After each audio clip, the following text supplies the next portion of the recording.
সুপ্রভাত বন্ধুরা, আপনারা সবাই কেমন আছেন? ভালো আছেন তো? চুনি পান্নার ডেলি ব্লগে আপনাদের সকলকে স্বাগত জানাই। আজ আমি বানাচ্ছি আমের আচার। আমাদের নিজেদের বাড়ির গাছের আম। এটা আপনারা অনেক রকম আম খেয়েছেন, আমের আচার খেয়েছেন, কিন্তু এটা কাঁচা মিঠে আম। এটা কাঁচা খেতেও খুব ভালো লাগে। আপনাদের আর একদিন কাঁচা আম মেখে দেখাবো। গাছটা খুব একটা বড় নয়, ছোট, কিন্তু আমগুলো খুব বড় বড় সাইজের।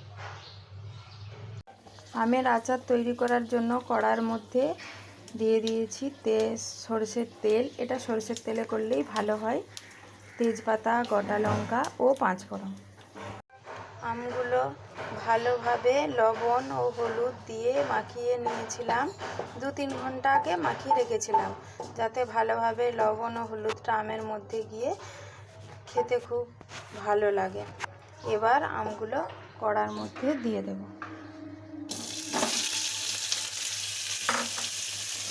দিয়ে কষিয়ে নেব ভালোভাবে। আমরা ভালোভাবে আমটাকে কষিয়ে নিয়েছি। এবার গুড় দেব।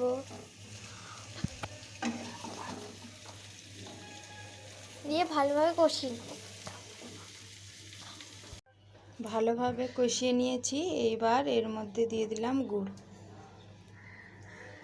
দেখুন বন্ধুরা, ভালোভাবে কষা হয়ে গিয়েছে। কালারটা কেমন আসছে।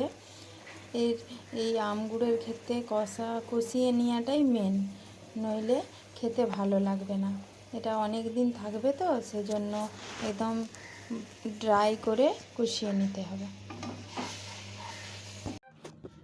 দেখুন বন্ধুরা, আমার রেডি হয়ে গিয়েছে আমগুলো গুড়ের সাথে ভালো মিক্সড হয়ে গিয়েছে। এবার নামিয়ে নেব। দেখুন বন্ধুরা, আমগুড় আমার রেডি হয়ে গিয়েছে। দেখতে অসাধারণ হয়েছে, খেতেও ভালো লাগবে। এটা এবার একটা কাঁচের জারের মধ্যে রেখে দেব, যাতে অনেক দিন থাকে। আপনারা বাড়িতে ট্রাই করে কমেন্টে জানাবেন কেমন লাগছে আপনাদের।